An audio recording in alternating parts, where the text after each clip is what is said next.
Izao zany tsika dia eto Ambohimangarova, dia toerana Ambohimangarova ty efa misy anarana telo no entiny, dia anarana tany aloha zany izy hoe Tsimadilo Avaradrano, dia Ambohitrakanga, dia tamin'ny andron'ny mpanjaka Andriatsy mitovy amin'ny Andriandrazaka izy vao nantsoina hoe Ambohimanga.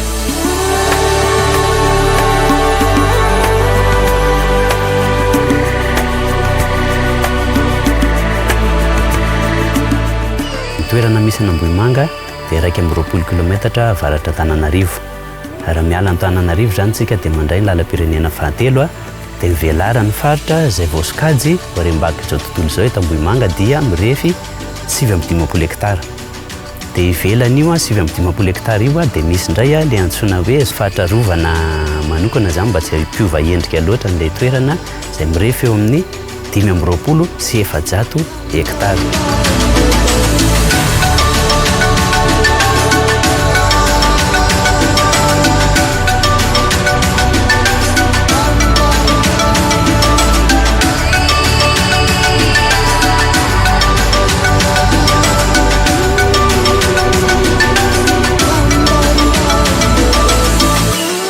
Tazantsika eto izao ny rova Mahandry, izay ray sisa tavela tamin'ny rova telo nisy teto Ambohimanga.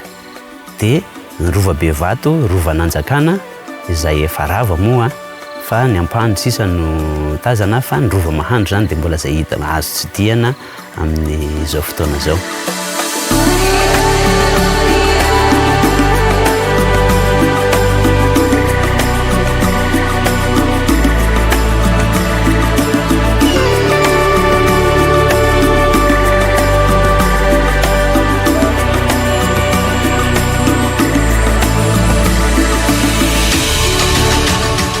Izao zany tsika dia ato anatin'ny rova Mahandry, dia hitantsika vao miditra ato ny lapan'ny mpanjaka Andrianampoinimerina, izay nantsoina hoe lapa Mahandry Hono.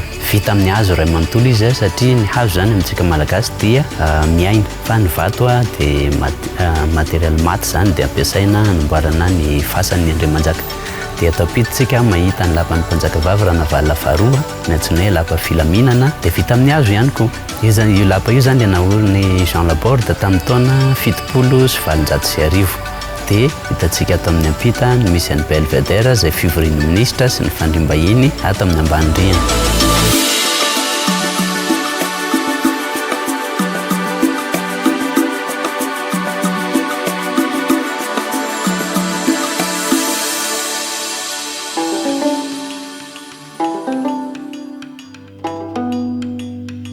Somary makato amin'ny ilan'ny ato indray tsika mahita ny tafondro izay narendrika atao Mantasoa, misy ny soratra soa tsy manam-piovoana. Dia sisy efa navanja moa izany dia rehefa mipoaka dia efa tonga ny vahoaka hihain'ny kabarin'ny Andriamanjaka.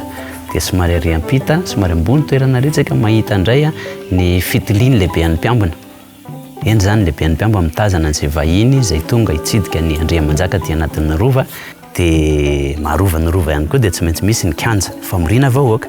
Ohatra ny hitantsika eto ambany vao miakatra ny rova dia mahita ny kianja fidasiana antsika. Dia kianja fidasiana moa zany famoriana ny vahoaka, fiomanana amin'ny fotoan-dehibe toy ny alamady sy ny alakosy ohatra.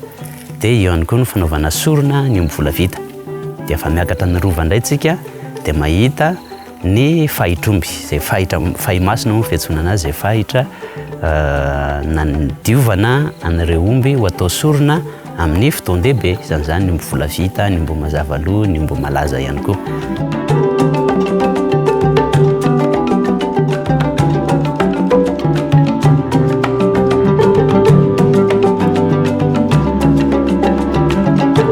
Izao zany tsika dia eto amin'ny toerana misy ny Dobomasina, dia misy dobo anankiroa hitantsika ato anatin'ny rova.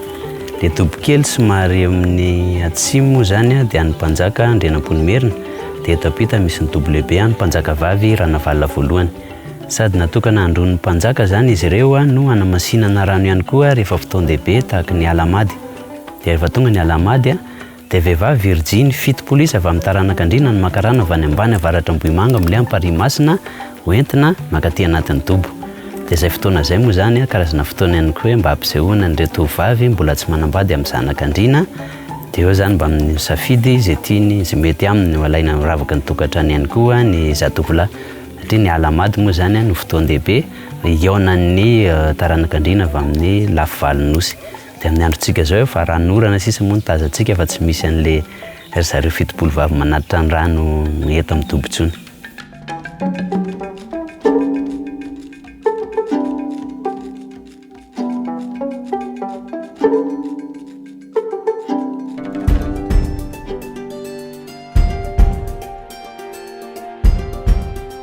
Zao zany tsika dia eto amin'ny toerana misy ny vatomasina fangataham-pitahina amin'ny fanahin'ny Andriamanjaka izay efa niamboho. Dia hitantsika eto izao ny sangam-pasana. Amin'ny Ntaolo malagasy zany rehefa maty ny Andriana na ny Andriamanjaka dia tsy azo antsoina mihitsy ny hoe maty fa hoe niamboho. Dia rehefa alevina ry zareo dia antsoina hoe afenina ary ny Ntaolo ambany antsoina hoe ny masina. Dia efa toerana misy ny masina moa zany dia toerana fangataham-pitahina satria araka ny finoanan'ny malagasy dia hoe rehefa miamboho zay ny Andriamanjaka dia lasa mpanelanelana ny vahoaka amin'ny Zanahary zany zareo. Dia ireo fanahin'ireo Andriamanjaka ireo no angatahana fahasoavana zany mba hitondra ihany koa ny hafatra makany amin'ny Zanahary. Dia rehefa hoe tsara tsodranon-drazana mora zavatra amin'ny Zanahary zay zany ny fomba fiteny. Dia mitondra fanatitra ny olona toy ny bonbon, tantely, labozia. Dia azo atao ihany koa manao sorona vorona tahaka ny hoe gisa na ny gana. Fa ny atao anatin'ny rova moa zany dia fady akoho, fady kisoa ary fady toaka.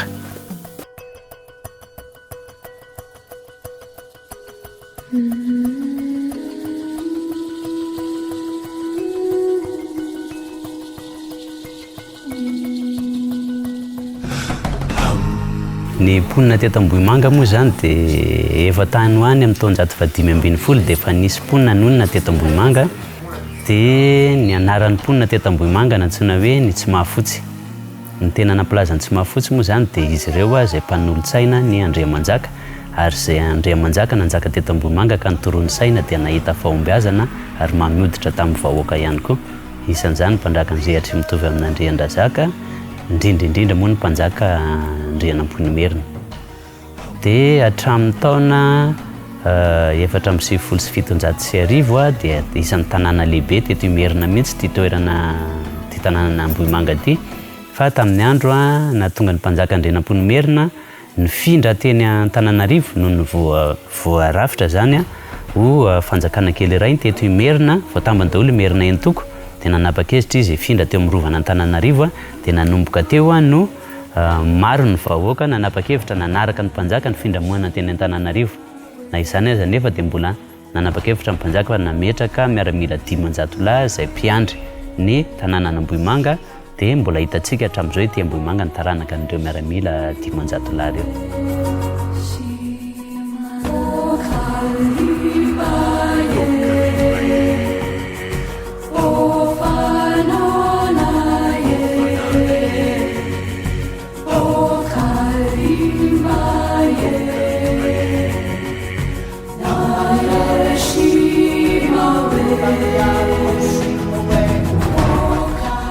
Amin'izao fotoana zao ny mponina ety Ambohimanga amin'ny commune ambanivohitra azy moa zany dia mbola amin'ny ankamaroany dia miverina amin'ny fambolena sy ny fiompiana.